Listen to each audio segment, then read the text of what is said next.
Um, I'm now standing in the living room, dining room area of my home that I've lived in for over 30 years. Um, I started hanging out here because we were able to drink and underage here and party and stuff. And I started my own family here and it recreated what I kind of created with my family of origin. As I started my transformation and started my healing, I was afforded to go to some men's groups at a spiritual center that I had attended. And basically what happened is I got healthy enough to get divorced there, which was kind of weird to say. The minister's husband told me I shouldn't share that very much, but that's just generally what happened is I started to gain in my heart my own power instead of giving it away. But we had a men's group there, and when different things happened after the divorce and she moved out, the last place I wanted to be with was a men's group. I'd never dated before or encountered any other people before, so it was kind of interesting. But what happened is we all kind of went our different ways, and three of us got together and said, well, why don't we get a group together again, men's group together again, but let's do it for ourselves, not affiliated with any kind of spiritual center and stuff. So we did. We went to one guy's house, and that didn't work out very well. And the other person's house that we went to was having some health issues. And we were only meeting every other week. So if he got sick, that was a whole month. Well, my house was open, and I had dreamed about this years ago when I first got into recovery. Is to have this home. I heard a guy write a song about his daughter being in recovery, and it was really cool. And he put a sign on top of his house and said, "This is a house of healing," or something like that. And I was really drawn to that. And there are many things that I wish I would have done, but I didn't. And one of them was I always wanted to pick up my grandson after watching Roots from Kunta Kinte, and raise him up and say, "Look at this miracle," and I didn't do it. So the divorce happened and everybody left, and I got into this new relationship, and in this new relationship, healing started. And it started with trinkets, and my relationship, Susan, actually brought two dream catchers, and they're outside both of my doors. Actually, they're medicine wheels, as a matter of fact, not dream catchers, on each side of the doors that enter the front of the house here. So we continued on with the men's group, and there were people that were coming in from social services type agencies and coming in, and they were talking about all their terminology and all that kind of stuff. And I was kind of annoyed by that. They were coming in talking about work, and they had been studied and talked to a lot of different people and been involved with all kinds of high people who were very well known.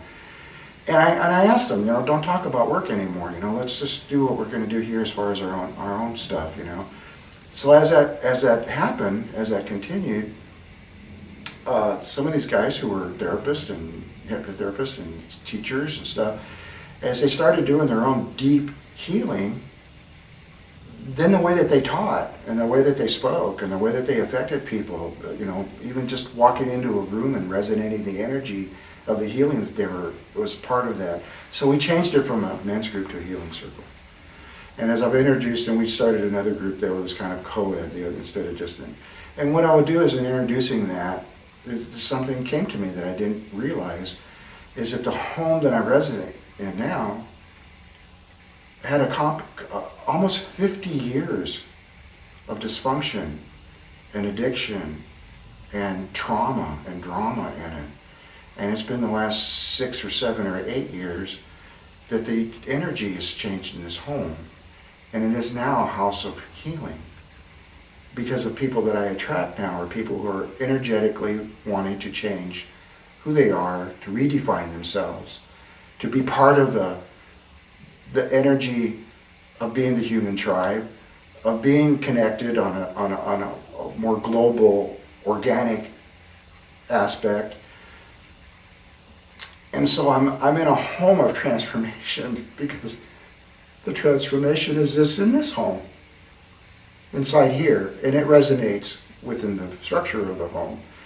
So I'm really, really, really blessed with that whole concept of not only am I changing, but the resident energy of where I dwell, where I go all the time. You know, there's a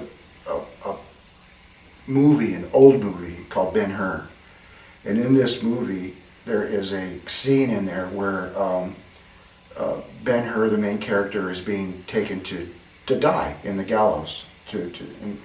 And as they're taking him down this road, he comes to, and this was in a time when they didn't show Christ's face, you know, so they're walking by, you see inside of a building, and you see this guy sawing on some wood, and all these prisoners are going to die, and the Roman soldiers are taking him there. And the one Roman soldier who was the head of this crew tells the people, don't water for the slaves, you know, soldiers and horses first. And these guys are dying, and the Roman soldier's doing his job. The Roman soldier represents Caesar, and Caesar was God, so he's representing his God. And one of the incredible things that the Romans learned how to do was how to hurt people for a real long time. That was the whole crucifixion thing, you know, it was based on that. So finally they give some of the water to the slaves, and the soldier says, the main guy says, no water for him. And he falls to the ground, and he says, God, please help me. And in that moment, there's water poured over his face and over his hands, and he touches the hand of this carpenter. And he's just defied Caesar. He's just defied the Roman God. So as he turns around and sees that this is happening, the soldier who's told him not to do that comes over and is going to do his job. He's going to inflict tremendous pain on this guy for not following the word. And this man gets up. Jesus stands up. And I love the scene in the picture because it's this guy looks like a bulldog, you know. And he stops right in his tracks. And he's like confused because he knew what he was going to do. He was going to do his job. He's the best soldier in the world. And he inflicts pain. And he walks over to go hurt this guy, and he can't do it. So he gets this dazed, confused look on his face, and he kind of starts to turn around and walk away. And he kind of looks back again and like, what happened, you know?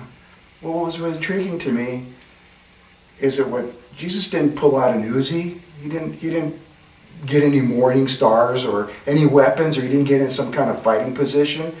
He resonated in his power, and he affected with that power everything around him. And I'm doing that too. And it resonates in this home. This home is a home of healing. And the people that come here share their healing with me as I share their healing. I share my healing with them as they share their healing with me. And it resonates in this home that had over 50 years of discomfort and pain. I think that's just amazing.